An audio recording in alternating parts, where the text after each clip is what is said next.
हा सर आज मोर्चा आला आहे महापालिकेच्या रुग्णालयावर, काय मागणी आणि काय भूमिका आहे? मागण्या काय आहेत म्हणजे जो झालेला दुर्दैवी प्रकार आहे आपल्या सगळ्यांना माहिती असेल. सर्पदंशामुळे 2 लहानग्यांचे जीव या ठिकाणी गेलेले आहेत.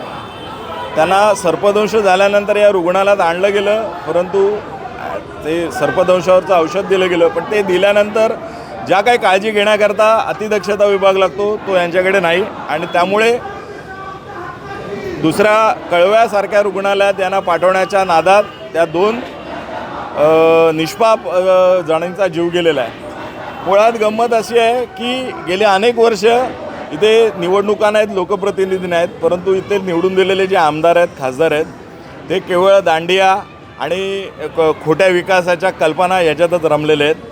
शास्त्रीनगरसारखं एक महत्त्वाचं रुग्णालय जिथे नागरिकांना बेसिक सुविधासुद्धा मिळत नाही, याकरता त्यांच्याकडे लक्ष नाही.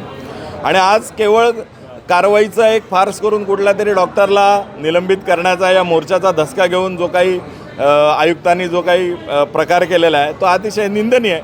माझं मत आहे या शास्त्रीनगरमध्ये चालू असलेला भोंगळ कारभार आणि त्यामुळे झालेल्या या रुग्णालयाची दुरवस्था याला महानगरपालिकेचे प्रशासन म्हणून महानगरपालिकेचे आयुक्त हेच सर्वस्वी जबाबदार आहेत.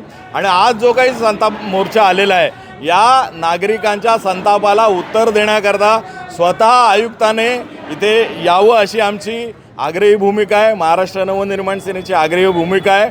आणि केवळ कुठली तरी बाहुली उपायुक्त लेवलचे ज्यांना निर्णय घेण्याचे अधिकार नाहीत, त्या कोण एमओए चुकला आहे ज्यांना निर्णय घेण्याचे अधिकार नाहीत, असली बाहुली पाठवण्यापेक्षा प्रशासन प्रमुख या नात्याने या संताप मोर्चाला आयुक्तांनी सामोरं जावं अशी आमची ठाम भूमिका आहे. मनसेचे जिल्हाध्यक्ष प्रकाश भोईर, संतोष केने साहेब, मी स्वतः सत्यवान म्हात्रे आणि त्यांच्या परिवाराने आम्ही भेट घेतलेली आहे.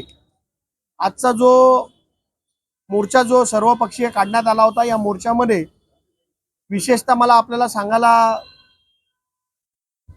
सांगावंसं वाटतं की या मोर्चामध्ये सर्वसामान्य लोक या 27 गावामधनं असतील, डोंबिवलीमधनं असतील, सर्वसामान्य लोक या आज मोर्चासाठी उपस्थित झाले होते. आणि आज या कुटुंबावरती जे दुःखाचं डोंगर कोसळलंय ते दुःख सहन करण्याची ईश्वर त्यांना शक्ती देव अशी मी प्रार्थना करतो. आणि आज जे आम्ही मोर्चा काढला होता त्याचं निवेदन हर्षल गायकवाड यांनी स्वीकारलंय. आणि जे जे दोषी आरोपी आहेत इथले सीसीटीव्ही आणि मस्टर चेक करून त्या सर्व दोषीवर कारवाई करणार आणि कठोर कारवाई करणार असं लेखी निवेदन महापालिकेने आम्हाला दिलेलं आहे. हे जरी होत असलं तरी जे मुख्य आरोपी आहेत म्हणजे ज्यांच्या अध्यक्षतेखाली हे हॉस्पिटल चालतं, जे चौधरी आणि शुक्ला मॅडम, हे दोघंही जोपर्यंत ही चौकशी होत नाही तोपर्यंत त्यांच्या खुर्चीवर बसता कामा नये असं निवेदन आम्ही त्यांना दिलेलं आहे. आणि त्यांनी ते मान्य केलेलं आहे की त्यांना जोपर्यंत ही चौकशी पूर्ण होत नाही तोपर्यंत इथे बसता कामा नये.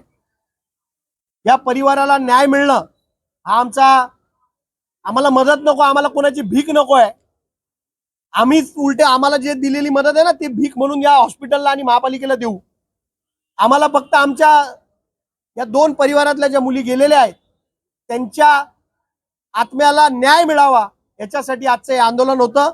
आणि हे आंदोलनामध्ये या चौकशी करून 15 दिवसाच्या आत जर निकाल लागला नाही तर याच्यापेक्षा तीव्र आंदोलन कल्याण डोंबिवली महानगरपालिकेवर होईल, एवढं मी आपल्याला सांगू इच्छितो. 2 मुलींचा मृत्यू झाला तर त्या संदर्भात जाब विचारण्यात आला या प्रशासनाला, तर प्रशासनाकडून नेमकी कशा पद्धतीने या सर्व प्रकरणाची चौकशी होणार आहे? जे काही 28 तारखेला प्रकरण झालं ते फार दुर्दैवी प्रकरण झालं, ज्याच्यामध्ये 2 मुलींचा मृत्यू झालेला आहे. त्या अनुषंगाने आज सगळे नागरिक आले होते. त्यांचा एकच प्रश्न होता की बाबा या विषयावर प्रशासनाचं काय म्हणणं आहे. तर प्रशासनातर्फे कल्याण डोंबिवली महानगरपालिकेतर्फे आम्ही हेच त्यांना आश्वासित केलेलं आहे की या संपूर्ण प्रकरणाची आम्ही सखोल चौकशी करू.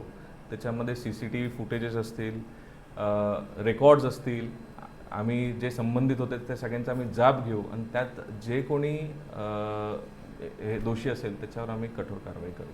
सर, अजून एक आरोप होताना दिसतोय की या प्रकरणामध्ये एका डॉक्टरांचं निलंबन करण्यात आलेलं आहे, मात्र या डॉक्टरांना बळीचा बकरा बनवण्यात आला आहे असा आरोप नागरिकांकडून करण्यात आलेला आहे. तर या संदर्भात काय माहिती?